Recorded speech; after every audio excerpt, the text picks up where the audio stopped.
ఈ బిజినెస్ ఏదైనా మీ ఊర్లో ప్రమోషన్ చేయాలంటే అది సుమన్ టీవీతోనే సాధ్యం. ఇప్పుడే సంప్రదించండి.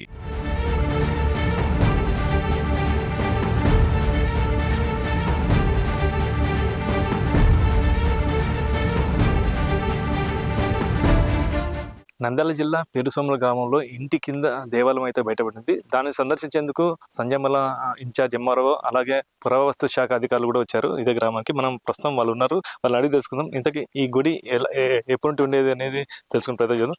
సార్ చెప్పండి సార్, ఇప్పుడు మీరు వచ్చారు, ఇంటి కింద గుడి ఉంది బయటపడింది, దీన్ని ఎలా చూడొచ్చు? ఇప్పుడు మాకు అందబడిన సమాచారం మేరకు ఊర్లో ఎంక్వైరీ చేసినాము. గతంలో ఈ వీధిలో అంతా బ్రాహ్మణ్స్ కాపురం ఉండేవాళ్ళని తెలిసింది.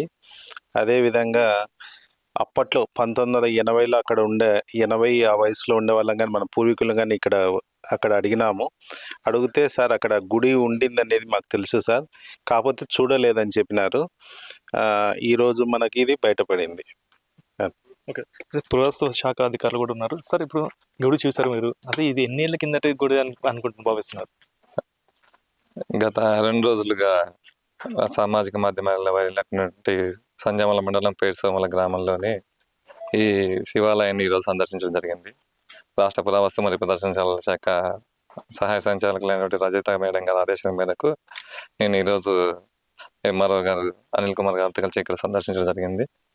అయితే ఇక్కడ మనకు లభించిన దాన్ని బట్టి చూస్తే ఇంకా ఈ గుడి అనేది చాలా ఎక్స్టెన్షన్ ఎక్కువ ఉండే అవకాశం ఉంది. చాలా తక్కువ ప్లేస్ మాత్రం ఇప్పుడు చూడడం జరిగింది.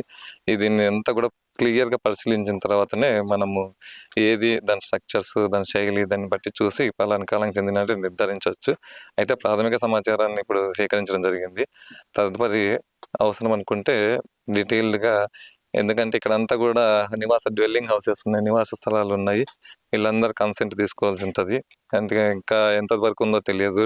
టెంపుల్ కానీ ఇక్కడ కేవలం కొంత భాగం మాత్రమే, ఎక్కడైతే హోల్ ఉందో ఆ హోల్లో దిగి చూసిన తర్వాత పానమట్టాన్ని, గుడి లోపల స్ట్రక్చర్ని మాత్రం పరిశీలించాము. తదుపరి డీటెయిల్డ్గా మరి ఉన్నతాధికారుల దృష్టికి తీసుకెళ్ళి ఆ మేరకు ఏదైనా ఉంటే అంత రిపోర్ట్ రూపంలో సబ్మిట్ చేయబడుతుంది. అంటే ఇప్పుడు ఆ గుడిని వెలికి తీస్తారా, అలాంటి ఎలాగైనా వదిలేస్తారా అనేది దానికి క్లారిటీ ఉంది. అంటే మనం ప్రస్తుతం ఇప్పుడు ఏం జరిగింది అనే అంశాన్ని మాత్రం పరిశీలించడానికి వచ్చాము, ప్లస్ చూసాము.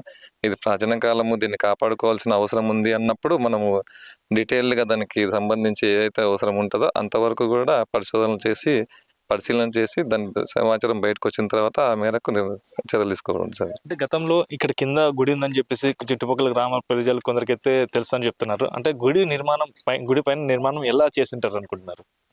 అదే వీళ్ళకి మామూలుగా అయితే ఏదైనా కూడా స్ట్రక్చర్ నిలబడాలంటే దానికి లోతుగా తీసేయాల్సి, దానికి నిలబెట్టాల్సిన ఫౌండేషన్ ఉండాల్సిన అవసరం ఉంది. అయితే వీళ్ళని ఆ ఫౌండేషన్ తీసేటప్పుడు వీళ్ళకి ఐడెంటిఫై కావాల్సింది, కానీ వీళ్ళని అడిగితే స్థానికులని ఇక్కడ స్ట్రక్చర్స్కి ఫౌండేషన్స్ ఏమి ఉండవు, ఆల్రెడీ స్ట్రైట్గా ఇక్కడ లభించేటువంటి స్థానిక స్టోన్తోనే డైరెక్ట్ కట్టేస్తామని చెప్పారు.